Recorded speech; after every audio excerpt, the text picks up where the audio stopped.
So Pips has this weird thing where he cleans his own tail. He's aware that this appendage exists on him, yet every now and then when he turns around and he sees his tail, it startles him and he does like a little flip and sprints out of the room like death himself is chasing him. It's hilarious, and my god, I love this cat. But it's a clear logical disconnect. Pips, you know it's there. Why does it scare you? This same kind of logical misstep seems to be happening in my comments section quite a bit. And of course, I need to preface this because it's YouTube and people will think I don't appreciate my audience if I don't say this. I love my audience. This is not a problem with 95% of you, and I just want to shut down this narrative now because the last couple times it's been brought up, it's been getting quite a few upvotes, and I hate that. So to make it very clear, I will not lie in a review. I will not change my opinion no matter the circumstances revolving around a book. I don't care how connected to the series I am. Yes, the Wheel of Time is amazing, but wait for my reviews when I get to the slog, because they will be fairly critical. That's what my job on this channel is, to be honest, because people legitimately spend money now based off what I say. I've gotten that comment fairly consistently since I had about 100 subs. People saying, oh, I love your review, I'm gonna go buy it right now. That's awesome, I love that, but it does put pressure on me. I need to convey my opinion as clearly and honestly as possible. It's really important I do that because I don't want people wasting their hard-earned cash, and I don't want you blowing your money on something that will disappoint you. So there's two accusations I get kind of regularly, and I want to address them both when it comes to Daniel altering his opinion or somehow being biased. One is the most obvious and one that's been brought up on my channel since pretty much I did my whole summaries of the entire Wheel of Time series. That's that I'm somehow biased towards the Wheel of Time, and there is legitimate evidence for that idea, that I might be somehow biased for it. It's the most influential series in my life. I read it when I was really young, and it holds a really close place in my heart. And when my channel was younger, I think that accusation had a lot more merit to it because I had not read nearly as much fantasy, and you know, that could result in some reviews being skewed. Now, I've read a lot more fantasy. I have a really good grasp on the genre. I've straight up just delved into the history and evolution of it. Probably too much. It's consumed a lot of my time. But to look at my personal taste for the Wheel of Time and then call it a bias really confuses me, because I, as a reviewer, need to make my personal preference very clear. My favorite series is probably a really good way to do that. Let you know, this is what I value in books. This lines up with the style of what I like to read. So I'm gonna bring it up a lot, because it lets you know how we agree or disagree. And just because you disagree doesn't mean you should unsubscribe and dislike. It just means you can then go, oh, Daniel didn't like that aspects. That means they might align with my tastes, and let's just jump into that. For example, I like grimdark, I have my limits with it. If I say something is too far grimdark for me, and you really like grimdark, that should make you salivate. So to take a personal preference and call it a bias just kind of leaves me going, eh? And I'm aware the Wheel of Time has flaws. I've addressed them throughout my channel history, and I'm slowly reviewing the Wheel of Time, and when I get to the slog, those reviews will probably be a bit more negative. Still fairly positive, because I think the Wheel of Time at its worst was still a really good series. But again, you could really hate the Wheel of Time at the point in that series, and then you can just adjust to say, well, okay, Daniel definitely liked the character work that was still done. I'm more of an action guy, so I'm going to pull away from that, and I'm going to wait for Daniel to say this book is filled with action. Great! So that's a fairly easy to address and criticism to acknowledge. I think there's some merit to it because, yes, the Wheel of Time pretty much helped shape my taste, and it almost fits what I look for in fantasy like a glove. But I feel calling it a bias is a little harsh. It's more just personal taste and could be a good touchstone for you to go off for me as a reviewer. But this brings me to a criticism I got on my Black Leopard Red Wolf review that, it bothers me. I'm a little bit offended by this. And I don't mean offended as in like triggered. I mean offended as like, you really think that of me? I got several comments saying the only reason I said anything positive about the book was because I was trying to appease SJWs. Or social justice warriors. I'm not gonna get really political in my channel. I debated it for a little bit and I just decided, no, I got a really good thing going for me, an awesome audience, and I don't want to cause a schism. So politics are not gonna be here.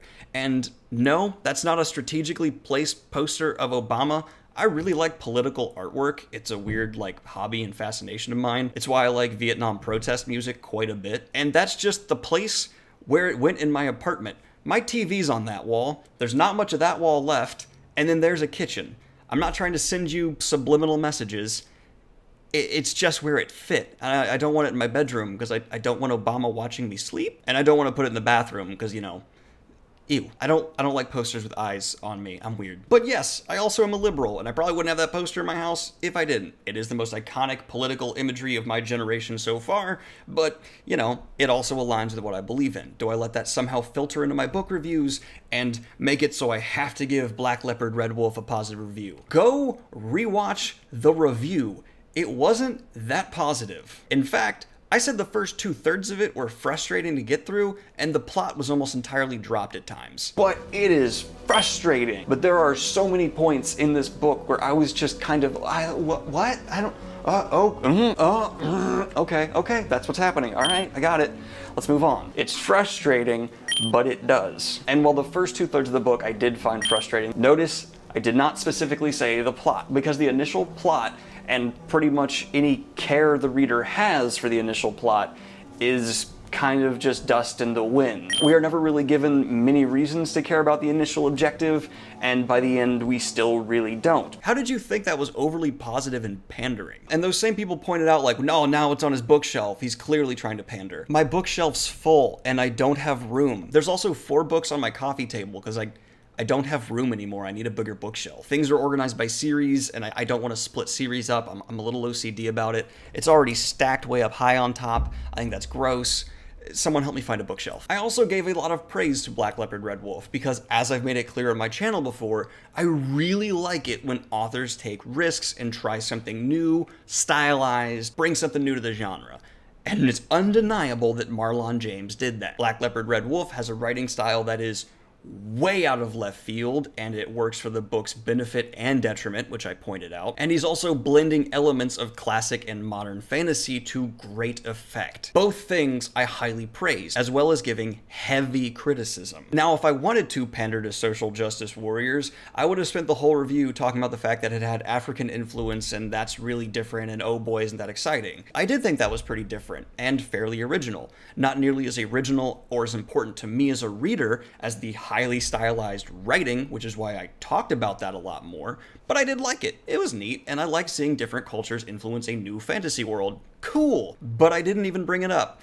And if I wanted to pander to those people, I definitely would have. It also was just being talked about a ton, so I didn't feel like I could add anything to that conversation, so I just didn't really mention it. So, long story short, and the point of this video, I consider this channel a job, in a good way now. People spend their money based off what I do, and I make money off people watching me do what I do. I need to make sure I am honest and do not mislead people. I will never, ever allow outside influences to change how I feel about a book, because I also believe in separation of the artist and the artwork. You should not judge an artwork based off the reputation of an artist to an extent. There's lines. I don't listen to Chris Brown music because, you know, he's a monster. I know this video seems kind of pointless, but I just want to get it on the record that I consider this very important to have my reviews to be 100% reflective of how I actually feel, because I am aware people are spending $10, $20, $30 if they're getting a hardback on the books I'm recommending, and that's not a joke. It's why I've also slowed down my reading pace, because I feel like it's important for me to read the book and then go back and certainly reread certain parts and really double check my opinions, because rereads and even partial rereads can really reshape how you view a story. Of course, I'm not perfect. Biases will occasionally still slip through, and I hope you as an audience can recognize when it does happen. Usually that's going to be in the more unscripted videos where I'm just talking and rambling, not the full-on reviews, but yeah, biases will slip through. No one's perfect, and I got a lot of opinions. Now, if I ever give a review that you strongly disagree with, does that mean you need to change your opinion? Absolutely not. Yes, it's my honest opinion. But I could literally say a book is the worst thing to happen to this world since polio, and that is just an opinion. If you find yourself to have drastically different tastes than me, it shouldn't really affect how you feel about it. It should maybe be the start of an interesting discussion, but it shouldn't make you hate the book suddenly, hate me suddenly, and just do whatever you can to rage away. Anyway, y'all, that's just my strange ranty ramble for the day. I hope you enjoyed this video. Like and subscribe if you have not already. Hit the Patreon if you want to support what I do here. And let me know in the comments down below, what have I said that you disagree with the most? I want to have some conversations with y'all that I think will be fairly neat. Have a good one, y'all. Peace! No.